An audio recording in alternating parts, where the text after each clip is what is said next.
தாண்ட முடியாமல், முன்னேற முடியாமல், சில தடைகளில் இன்றைக்கு நீங்கள் தவித்து கொண்டு இருக்கிறீங்கன்னா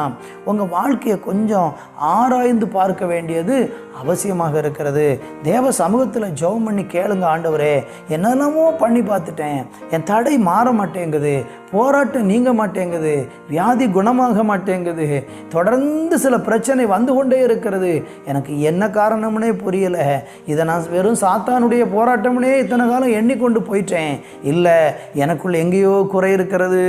எனக்குள்ள எங்கேயோ அந்த தவறு இருக்கிறது, நான் அதை உணர விரும்புகிறேன்னு சொல்லி கர்த்தருடைய பாதத்தில் யோசுவாவை போல ஒரு நாள் முகங்குப்புற அவருக்கு முன்னால் விழுந்து உபவாசத்தோடு கண்ணீரோடு கூட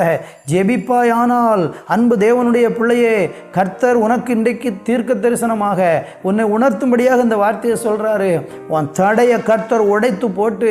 உன்னை மறுபடியும் சந்தோஷப்படுத்த என் தேவன் வல்லவராய் இருக்கிறார். தடை